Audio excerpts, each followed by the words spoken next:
मनुष्य एक सामाजिक प्राणी है। जब से हम बात करें कि इस पृथ्वी पर मानव जीवन की शुरुआत हुई है, तब से लेकर आज तक मतलब निरंतर मनुष्य ने सभ्यता की नई नई सीढ़ियों को पार करते हुए आज एक जो आधुनिक प्रौद्योगिकी का जीवन हम कह सकते हैं, जो हम आधुनिक सभ्यता वाला जीवन जब हम बात करते हैं तो हम तकनीक और प्रौद्योगिकी की बात करते हैं। यहाँ तक के सफ़र की जब हम बात करते हैं तो इसमें जो नित नए परिवर्तन किए हैं, किसने किए हैं? मनुष्य ने ही किए हैं।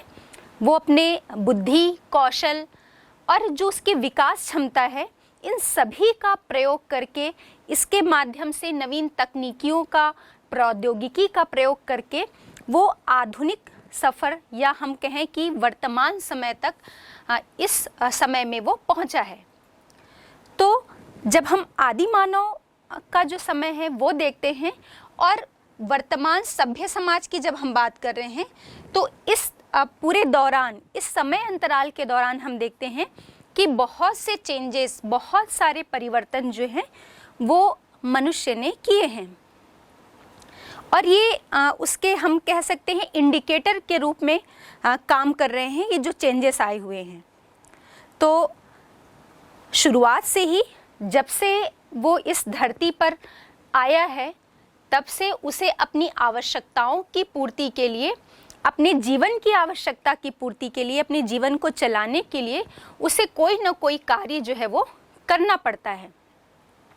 और पहले की जब हम बात करें तो शुरुआत में तो सिर्फ उसकी आवश्यकता जो थी, हम कह रहे हैं कि जीवन की आवश्यकता, तो उसकी आवश्यकता बहुत ही सीमित थी और वो भोजन तक ही सीमित थी। तो उस भोजन की आवश्यकता की पूर्ति के लिए वो आखेट या जो कंदमूल फल है, वन जो उत्पाद हैं, उनका वो संग्रह करता था या पशु पक्षियों का शिकार करके वो अपने भोजन की आवश्यकताओं की पूर्ति कर लेता था।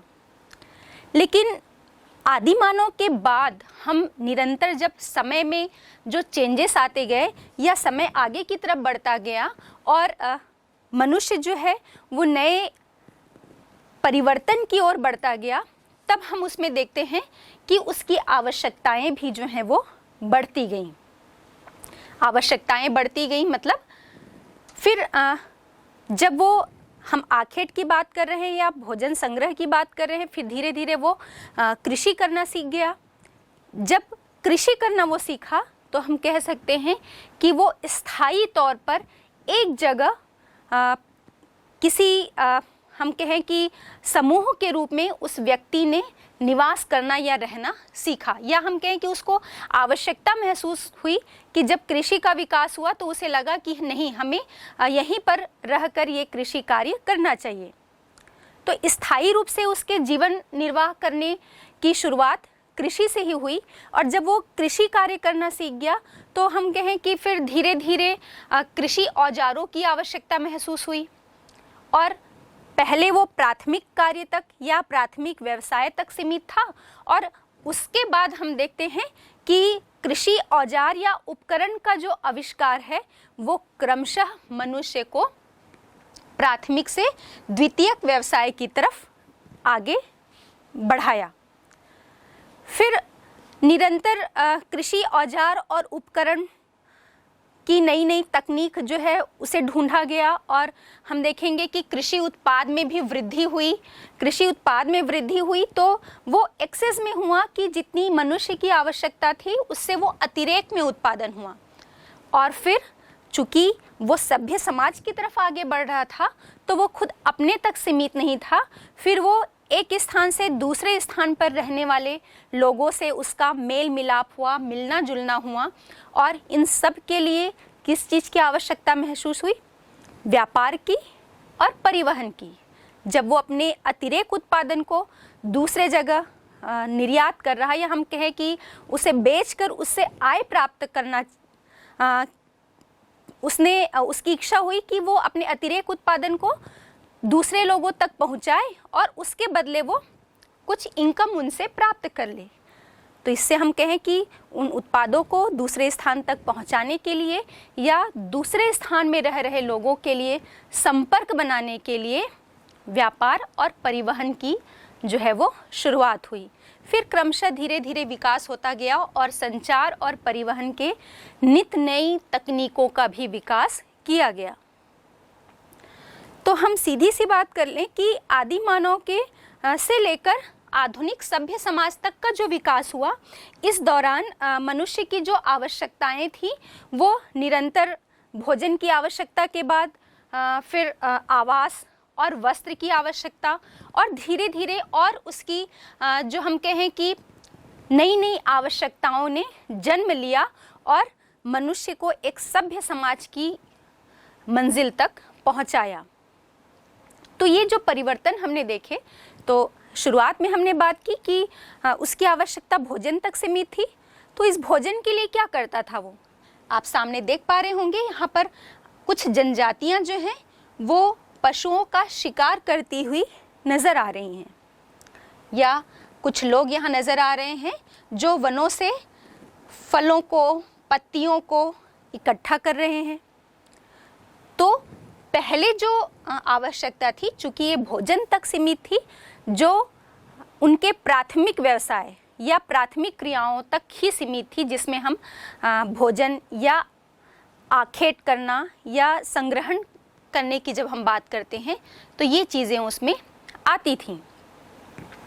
और फिर धीरे धीरे परिवर्तन ने उनकी नई आवश्यकताओं को जन्म दिया और हम देख रहे हैं कि हम एकदम नवीनतम प्रौद्योगिकी के युग में रह रहे हैं। तो भाई बात हुई कि ये हम जब बार बार बोल रहे हैं कि प्राथमिक व्यवसाय या द्वितीयक कार्य, द्वितीयक व्यवसाय, तो ये क्या है? प्राथमिक, द्वितीयक, तृतीयक, ये क्या है? तो मनुष्य की जो आवश्यकताओं की पूर्ति के लिए जब वो कार्य, कोई भी कार्य करता है और वह कार्य, जिस कार्य को करने से उसे आय प्राप्त होती है, तो हम उसे आर्थिक क्रिया कहते हैं। हम सीधे शब्दों में कहें कि मनुष्य के द्वारा किया जाने वाला वह आर्थिक कार्य जिससे उसे आय प्राप्त होती है, उसे आर्थिक क्रिया कहते हैं। तो भाई आर्थिक क्रिया मतलब क्रियाएं तो बहुत सारी हो सकती हैं। आर्थिक का नाम हमने उसे इसलिए दे दिया क्योंकि उससे आय प्राप्त हो रही है। तो ये आर्थिक क्रियाएं भी अलग अलग प्रकार की होती हैं, जिसमें हम देख रहे हैं पहला है प्राथमिक व्यवसाय या प्राथमिक क्रिया, द्वितीयक व्यवसाय या द्वितीयक क्रिया, तृतीयक व्यवसाय या तृतीयक क्रिया, और चतुर्थक व्यवसाय या चतुर्थक क्रियाकलाप। इसके आगे भी और कुछ क्लासिफिकेशन किए गए हैं, जैसे पंचम क्रियाकलाप। तो वो चतुर्थक और जो पंचम क्रियाकलाप हैं वो लगभग एक ही रेंज में आते हैं। तो सबसे पहले हम बात कर लेते हैं प्राथमिक व्यवसाय की। प्राथमिक व्यवसाय के अंतर्गत हमने कहा था प्राथमिक व्यवसाय वे होते हैं जो सीधे प्रकृति के संसाधनों का उपयोग करते हैं, या वह कार्य जिसमें हम प्रत्यक्ष तौर पर या सीधे तौर पर प्रकृति द्वारा जो दिए गए प्राकृतिक संसाधन हैं उनका प्रयोग करते हैं और उनसे आय प्राप्त करते हैं, तो उसे हम प्राथमिक व्यवसाय कहते हैं। अब प्रकृति द्वारा प्रदत्त प्राकृतिक संसाधन तो कौन कौन से हैं जो प्रकृति द्वारा हमें प्रदान किए गए हैं और उसे हम सीधे तौर पर कैसे उपयोग कर रहे हैं? तो पहले हम देख लेते हैं कि ये प्राथमिक व्यवसाय जो हैं वो कितने प्रकार के होते हैं। तो पहला है आपका आखेट या शिकार करना, अभी हमने बात की ही थी इस पर। दूसरा है आपका संग्रहण या भोजन का संग्रहण करना। तीसरा मछली पकड़ना, और मछली पकड़ने का कार्य हम सभी को पता है, जितने भी जो महासागरीय तटीय क्षेत्र हैं या नदियों के किनारे, तालाबों के किनारे, ये कार्य जो है वो स्थानीय तौर पर किया जाता है। और अब वर्तमान समय में हम देखें तब तो इसका बहुत बड़े या वृहद पैमाने पर व्यवसायीकरण कर लिया गया है खैर वो एक अलग चीज़ है, लेकिन हम स्थानीय तौर पर बात करें तो ये मछली पकड़ने का कार्य जो है वो बहुत सारी जो तटीय क्षेत्र में जनजातियां रहती हैं उनके द्वारा अपने जीवन का पालन पोषण करने के लिए, अपने जीवन की आवश्यकताओं को पूरा करने के लिए यह कार्य किया जाता है। फिर हम देखते हैं वनों से लकड़ी काटने का कार्य। फिर पशुपालन है, पशुपालन के साथ कृषि और खनन। ये जो कार्य हैं ये आपके प्राथमिक व्यवसाय के अंतर्गत आते हैं और हमने जैसा अभी बात की थी कि ये सीधे तौर पर जो प्रकृति के द्वारा प्राकृतिक संसाधन या संसाधन प्रदान किए जाते हैं उसका प्रत्यक्ष तौर पर या सीधे तौर पर हम उपयोग करते हैं।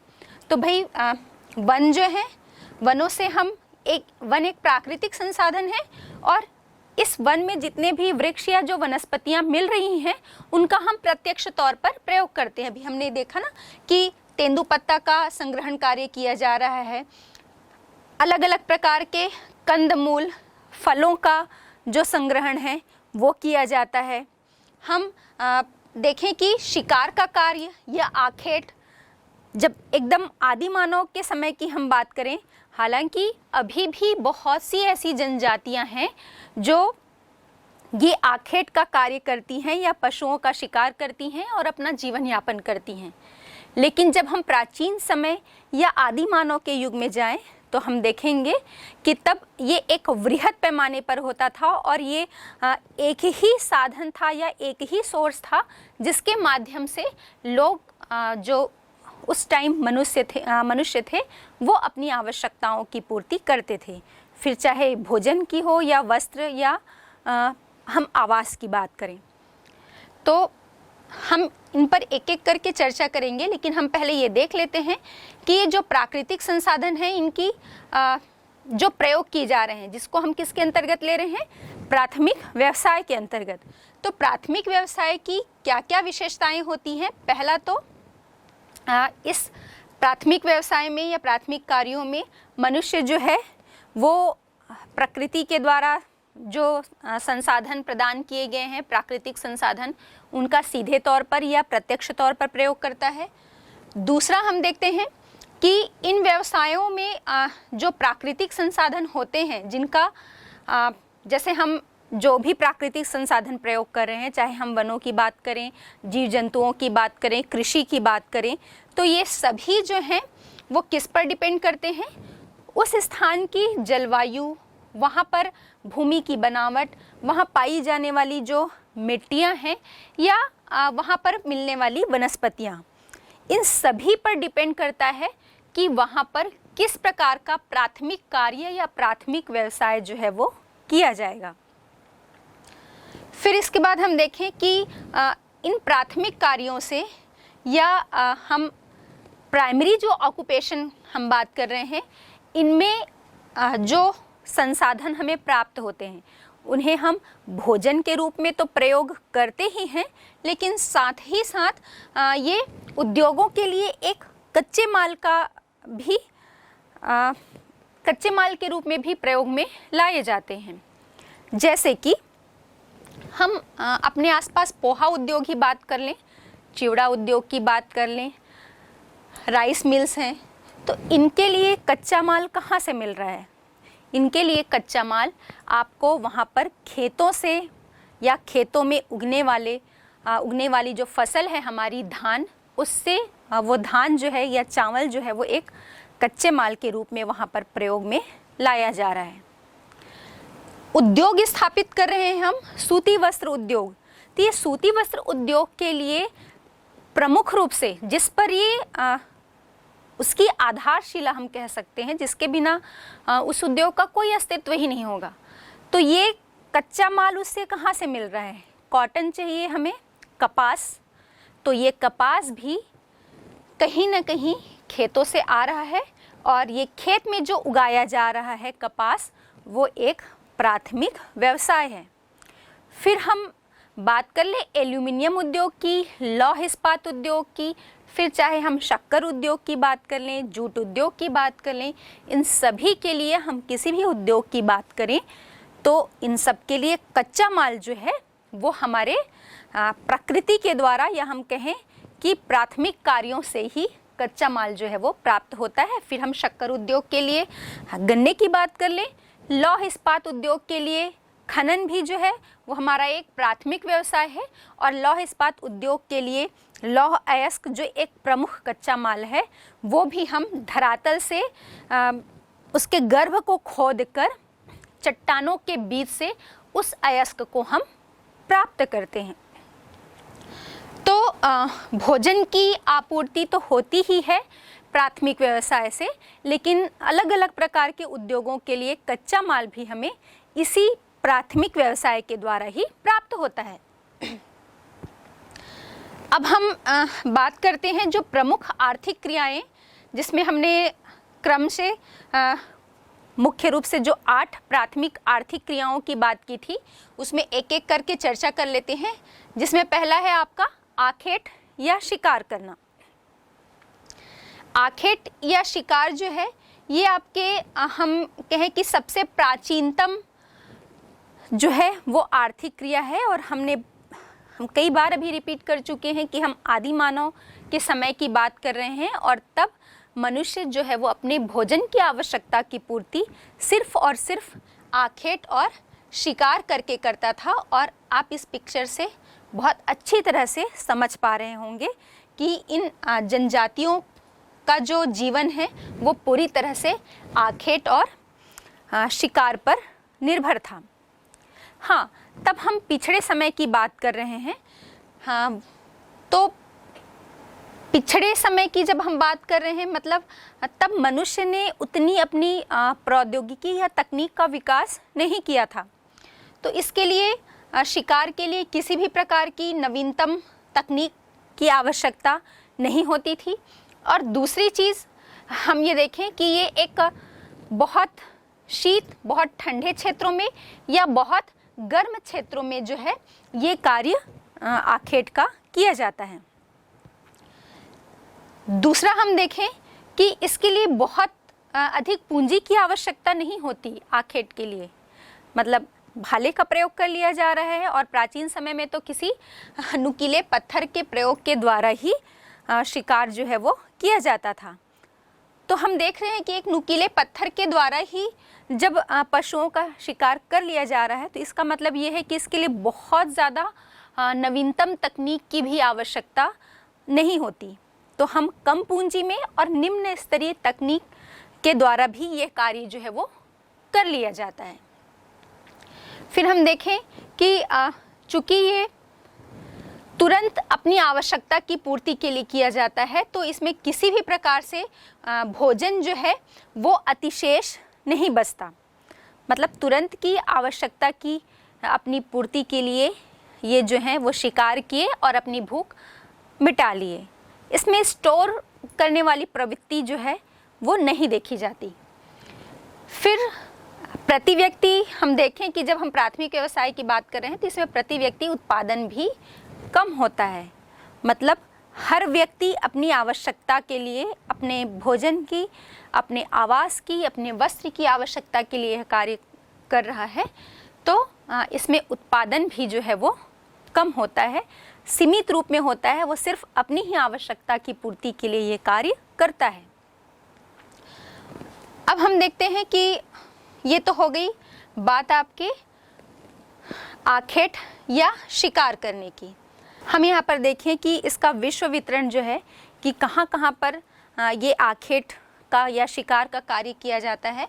तो हम देखते हैं इक्वेडोर में औका जनजाति जो रहती है इक्वेडोर की, वो ये कार्य करती है। कालाहारी के बुशमैन, कांगो बेसिन के पिग्मी या न्यू गिनी के पापुआन, ये जनजातियां जो हैं, जब हम निम्न अक्षांश की बात कर रहे हैं, निम्न अक्षांश मतलब हमारा जो ग्लोब है, हमने बात भी की थी कि आखेट की जो प्रक्रिया है, आखेट का जो कार्य है वो बहुत ठंडे क्षेत्रों में या बहुत उष्ण क्षेत्रों दोनों में ही किया जाता है।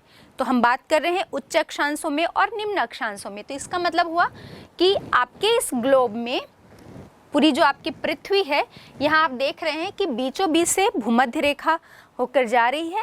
तो भूमध्य रेखा से लगभग 23.5 ऊपर और 23.5 नीचे की ओर, उत्तर और दक्षिण में, नॉर्दर्न हेमिस्फीयर में भी और सदर्न हेमिस्फीयर में भी। कर्क और मकर रेखा के बीच हम इसे निम्न अक्षांश कह रहे हैं। और आप देखते जा रहे हैं कि 0 डिग्री से जो अक्षांशों की वैल्यू है वो बढ़ रही है, 0 से 10, 20, 30, 40, और हम एकदम जो नॉर्दर्न हेमिस्फीयर का लास्ट पॉइंट है, जिसे हम पोल कहते हैं, ध्रुव कहते हैं, वहाँ पर इसकी वैल्यू हो जाती है 90 डिग्री। और ऐसा ही सदर्न हेमिस्फीयर या दक्षिणी गोलार्ध में भी हमें 90 डिग्री तक इसका विस्तार मिल रहा है। तो हम क्या देख रहे हैं कि हम भूमध्य रेखा से ऊपर की तरफ जा रहे हैं तो इसकी वैल्यू बढ़ रही है। तो नीचे की तरफ या भूमध्य रेखा के आसपास के क्षेत्र जो हैं वो निम्न अक्षांश में आएंगे, और जैसे जैसे हम ऊपर की तरफ या नीचे में भी आगे की तरफ बढ़ते जाएंगे तो ये उच्च अक्षांशों में आते हैं। या हम कह सकते हैं कि भूमध्य रेखा से कर्क और मकर रेखा के बीच निम्न अक्षांश में आते हैं, और लगभग हम 66.5 डिग्री से ऊपर की तरफ, उत्तर की तरफ नॉर्दर्न हेमिस्फीयर में, और ऐसा ही दक्षिणी गोलार्ध या सदर्न हेमिस्फीयर में भी ये उच्च अक्षांशों में आते हैं। तो पूरा जो उत्तरी क्षेत्र है, हम 66.5 डिग्री की ऊपर की बात करें तो ये बहुत ठंडा क्षेत्र है, होता है, जहाँ पर हमेशा बर्फ जमी रहती है। तो ये बहुत शीत प्रदेश हो गए या ठंडे क्षेत्र या प्रदेश हो गए। और वहीं जब हम भूमध्य रेखा और उसके आसपास के क्षेत्र की बात कर रहे हैं, लगभग 10 से 15 डिग्री उत्तर और 10 से 15 डिग्री दक्षिण की तरफ, तो ये एक ऐसा क्षेत्र है जहाँ पर बहुत ज़्यादा गर्मी पड़ती है, बहुत गर्म क्षेत्र होता है, क्योंकि वर्ष भर सूर्य की किरणें यहाँ पर लंबवत होती हैं और ज़्यादा तापमान, डेली वर्षा होती है, संवहनी वर्षा होती है, हम सभी को पता है, जिसके कारण यहाँ पर बहुत ऊंचे ऊंचे वनस्पतियाँ और वृक्ष भी पाए जाते हैं। तो हम देखते हैं कि जब हम निम्न अक्षांशों की बात कर रहे हैं तो हमने देखा इक्वेडोर में ओका, कालाहारी के बुशमैन, कांगो के पिग्मी और न्यू गिनी के पापुआन, ये इस कार्य को करते हैं। और जब हम उच्च अक्षांशों में चले जाएं तो उच्च अक्षांशों में हम देखें कि पूरा उत्तरी कनाडा, यूरोप और एशिया का जो उत्तरी क्षेत्र है, ये उच्च अक्षांशों के अंतर्गत ऐसे क्षेत्र हैं जहाँ पर हमेशा बर्फ जो है वो जमी रहती, बर्फ आच्छादित क्षेत्र होता है। तो इसमें हम देखें कि यहाँ जो रहने वाली जनजातियाँ हैं, वहाँ स्थल से ये कैरोबी, कस्तूरी और बैल का शिकार करते हैं, और वहीं जो जलीय क्षेत्र हैं या जलों से हम देखें कि सील, वालरस और व्हेल जैसी मछलियों का शिकार करके अपने भोजन से संबंधित या वस्त्र और आवास से संबंधित आवश्यकताओं की पूर्ति करते हैं। अब हम इसी में देख लेते हैं कि आपके उत्तरी अमेरिका के जो रेड इंडियंस हैं, ये रेड इंडियंस जो हैं वो हिरणों का भी शिकार करते हैं। और साथ ही साथ साइबेरिया है, साइबेरिया का जो यूकागिर है, और दक्षिणी चिली, यहाँ के लोग भी जो हैं वो स्थानीय तौर पर स्थल से और जलीय हिस्सों से, दोनों ही भागों से ये शिकार करते हैं, आखेट करते हैं और अपना जीवन यापन करते हैं। तो ये हमने देखा कि भाई आखेट की बात हमने की। इसके बाद हम देखते हैं जो आपका दूसरा प्राथमिक आर्थिक क्रिया है या कार्य है, वो है आपका भोजन का संग्रहण करना। अच्छा बच्चों, क्या आपको पता है कि वर्तमान समय में विश्व में ही नहीं, भारत में भी, और विशेष तौर पर भारत में तो पशुओं के आखेट या शिकार पर प्रतिबंध लगा दिया गया है। तो क्या आपने कभी सोचा कि शिकार पर प्रतिबंध क्यों लगाया गया है? वो इसलिए कि पहले के समय में जब शिकार किए जाते थे तभी हमने बताया था ना कि नुकीले पत्थर या लकड़ी के औजारों का प्रयोग किया जाता था। तो इनसे मरने वाले जो पशु थे उनकी संख्या बहुत ही सीमित होती थी, और चूंकि तब मनुष्य की आवश्यकता भी बहुत सीमित थी तो बहुत कम पशुओं का वो शिकार करते थे। लेकिन अभी वर्तमान समय में हम देखते हैं कि इसका एक व्यापारीकरण हो चुका है और जो पशु मरते हैं उनकी खाल का, उनकी हड्डियों से, उनके दांतों से अलग अलग प्रकार के सजावटी और उपयोगी सामान जो है वो बनाए जाते हैं। तो व्यापारीकरण हो जाने से बहुत वृहद पैमाने पर इनका शिकार होना शुरू हो गया था और स्थिति तो ये आ गई थी कि बहुत से ऐसे पशु हैं जो संकटापन्न स्थिति में आ गए थे, मतलब लुप्त प्राय होने की स्थिति में आ गए। और अभी भी पशुओं की बहुत सी ऐसी प्रजातियां हैं जो लुप्त प्राय होने वाली हैं। तो इस कारण से भारत में ही नहीं पूरे विश्व में भी जो पशुओं का शिकार है या आखेट करने पर प्रतिबंध लगा दिया गया है। लेकिन अभी वर्तमान समय में भी हम देखेंगे कि बहुत से ऐसी जनजातियां हैं, दुर्गम क्षेत्रों में मिलने वाली जो जनजातियां हैं वो आखेट के द्वारा ही अपना जीवन यापन करती हैं।